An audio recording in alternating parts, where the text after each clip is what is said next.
Today we will be seeing chapter number 5, that is money. So our first topic is barter system, barter economy और C2C economy. तो हमारा first topic है barter system, या उसी को हम बोलते हैं बार्टर इकोनॉमी, या फिर कह सकते हैं C2C इकोनॉमी. यहाँ पे C का मतलब है कमोडिटी,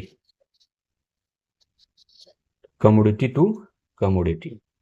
क्या होता है? When goods are exchanged without involvement of money is called barter system. जब बिना पैसे के इन्वॉल्वमेंट का गुड्स का लेन देन किया जाए आपस में तो इसको क्या बोलते हैं? Barter system. जैसे ये फार्मर हैं और वीवर है. फार्मर क्या करते हैं? अपना वीट इनको दे देते हैं, और वीवर क्या करते हैं? अपना क्लॉथ इनको दे देते हैं बिना किसी पैसे का इन्वॉल्वमेंट के.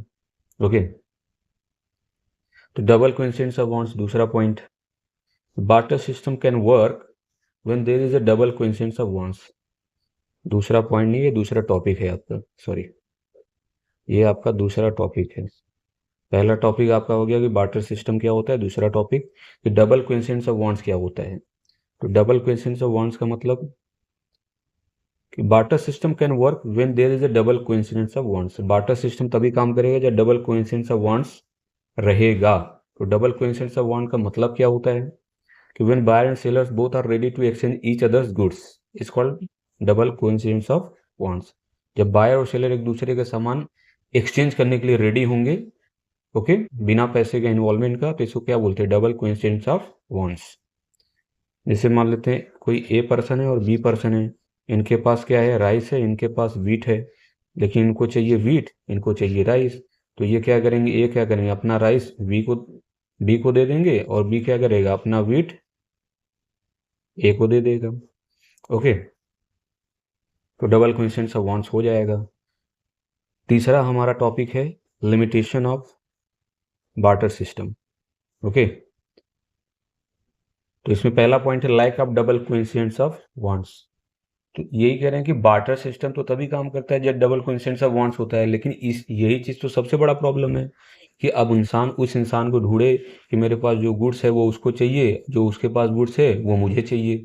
तो ऐसा तो कॉम्बिनेशन मिलना बहुत रेयर है. तो ये भी एक बहुत बड़ा प्रॉब्लम है. तो barter system can work only when there is a double coincidence of wants, but this is rarely found in barter system. Barter system में आसानी से मिलता नहीं है. तो lack of common measure of value. जैसे आज के टाइम पे क्या है? पैसा है तो हर चीज़ का प्राइस सेट है. तो हम कह सकते हैं कि कार कितने की? 10 लाख की है, 15 लाख की है. बॉटल कितने की? 200 की है, 250 की है, 500 की है. तो पहले ऐसा तो था नहीं, कोई कॉमन एक यूनिट था नहीं कि आप किसी भी गुड्स को मेजर कर सको कि इसकी वैल्यू कितनी है. तो इस वजह से पहले के लोग क्या करते थे? रेशियो के टर्म में गुड्स को एक्सचेंज करते थे. तो in barter system there was not any common unit. कोई कॉमन यूनिट नहीं था to measure the value of goods, कि गुड्स की वैल्यू है कितनी. The goods were being exchanged in terms of ratio. तो गुड्स किस टर्म में एक्सचेंज किए जाते थे? रेशियो. जैसे 1 kg वीट के बदले 1 kg राइस, रेशियो के टर्म में. Lack of standard of deferred payment. Third point, deferred payment का मतलब होता है फ्यूचर में पेमेंट करना. तो under barter system doing credit transaction was not easy. Credit transaction करना इतना आसान नहीं था, बहुत डिफिकल्ट था क्रेडिट ट्रांजेक्शन. क्रेडिट ट्रांजेक्शन मतलब फ्यूचर में पेमेंट करना. इसके पीछे रीजन क्या हो सकते हैं? Reasons are the borrower may not able to arrange of same quality goods. मतलब जब borrower को पेमेंट करना होगा तो एग्जैक्टली हो सकता है कि वो सेम क्वालिटी ऑफ गुड्स न दे पा रहा हो. ये भी एक प्रॉब्लम है. देयर में भी conflict regarding payment of specific commodity. तो जब पेमेंट करने की बारी आई तो हो सकता है उसके पास वो गुड्स ना हो जो पेमेंट करना था, है ना. तो प्रॉब्लम ये आएगी कि कौन सा गुड्स उसको दे दिया जाए कि प्रॉब्लम सॉल्व हो जाए. तो इसके रिगार्डिंग कन्फ्लिक्ट हो सकता है. The commodity to be repaid made lose its value at the time of payment. हो सकता है कि जिस चीज़ का आप पेमेंट करने जा रहे हो तो उस टाइम पे उस चीज़ की वैल्यू कम हो गई हो, है ना. जैसे मान के चलते हैं फ्रूट्स एंड वेजिटेबल, हो सकता है रात भर में वो ख़राब हो जाए जब आप पेमेंट करने के जा रहे हो सुबह. तो fourth point, lack of store of value. Barter system में किसी भी चीज़ को स्टोर करना इतना आसान नहीं था. जैसे 10 किलो क्विंटल, या मैं आपको कह दूं कि 10 किलो चावल, या बहुत सारी ऐसी चीज़ें. It was not easy to store wealth goods for future use. तो बार्टर सिस्टम में गुड्स को स्टोर करना इतना आसान नहीं था ताकि आप स्टोर करके फ्यूचर में यूज कर सको, तो इतना आसान नहीं था। क्यों? Most of the goods डिटोरिएट्स with the passage of time, like fruits and vegetable. बहुत सारे ऐसे गुड्स हैं जो टाइम के हिसाब से उसकी वैल्यू क्या हो जाती है, या उसकी वो चीज़ खराब हो जाती है, जैसे फ्रूट्स एंड वेजिटेबल। तो आप इसको स्टोर करके लॉन्ग टर्म में रख नहीं सकते फ्यूचर में यूज करने के लिए। ये बार्टर सिस्टम में प्रॉब्लम था। Storage of goods, storage of goods requires, okay, requires space, time, efforts, etcetera. अगर आप जैसे 10 क्विंटल या 200 क्विंटल गेहूं आप स्टोर करने जा रहे हो, तो आपको जगह की भी ज़रूरत होगी, टाइम भी लगेगा, एफर्ट मतलब मेहनत भी लगेगा। ये सब प्रॉब्लम थी। फंक्शन ऑफ मनी क्या है? फंक्शन ऑफ मनी, मनी के फंक्शन प्राइमरी है और सेकेंडरी है। तो प्राइमरी फंक्शन में medium of exchange, measure of value. Secondary function में standard of deferred payment and store of value. Primary function में हम देखते हैं मीडियम ऑफ एक्सचेंज। तो money can be use to buy anything and make payment. आज के time पे क्या है कि पैसे का इस्तेमाल करके आप कोई चीज़ खरीद सकते हो या किसी भी चीज़ का आसानी से पेमेंट कर सकते हो। It's separate the act of sale and purchase independently.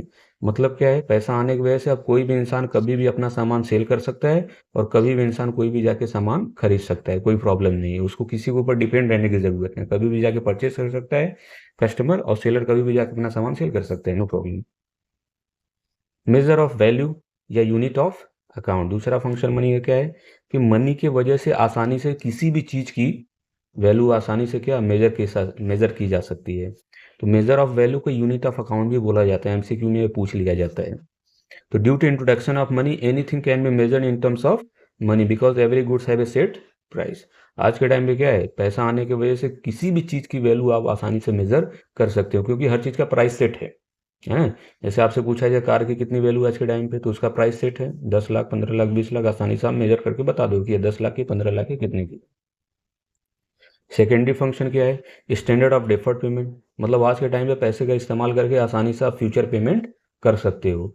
तो कॉन्ट्रेक्चुअल पेमेंट या credit transaction can be done easily without any difficulties.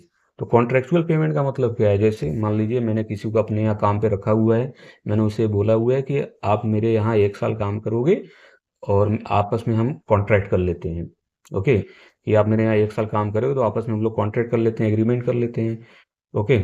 और पैसे का इस्तेमाल करके मैं उसको आसानी से हर मंथली या जैसा भी वो पेमेंट के लिए कहेगा आसानी से हम कर सकते हैं, ओके। लेकिन बार्टर सिस्टम में क्या था कि आप हमारे यहाँ काम करोगे तो मैं आपको क्या दूंगा? चावल, गेहूँ। हो सकता है पेमेंट करते वक्त आपके पास चावल या गेहूँ ना हो, या वो फ्रूट्स या वेजिटेबल ना हो। लेकिन मनी के आने की वजह से कोई प्रॉब्लम नहीं है। आप अपने यहाँ लोगों को काम पे रखिए, किसी को कुछ भी पेमेंट करने की बारी आती है तो आसानी से आप पेमेंट कर सकते हैं पैसे का इस्तेमाल करके। अगर आपके पास नहीं भी है तो आप किसी से उधार लेके पेमेंट कर दो, तो बिना किसी प्रॉब्लम का। तो क्रेडिट ट्रांजेक्शन मतलब फ्यूचर में आसानी से आप पेमेंट कर सकते हो, कॉन्ट्रेक्चुअल पेमेंट कर सकते हो। Store of value, store of value को एसेट फंक्शन ऑफ मनी भी भूला जाता है। तो due to introduction of money there is no requirement of space, time, effort to store the value या well to use in future. आज के time पे आपको पैसे को स्टोर करके रखना है, 10 लाख, 15 लाख, 20 लाख, 25 लाख, 1 करोड़, कुछ भी आपको स्टोर करके रखना है, तो न तो आपको जगह की ज़रूरत चाहिए, न तो टाइम लगेगा, न तो मेहनत लगेगी। ठीक है, आसानी से पैसे का स्टोर करके आप फ्यूचर में उसको इस्तेमाल कर सकते हो। ओके, मिलते हैं नेक्स्ट क्लास में।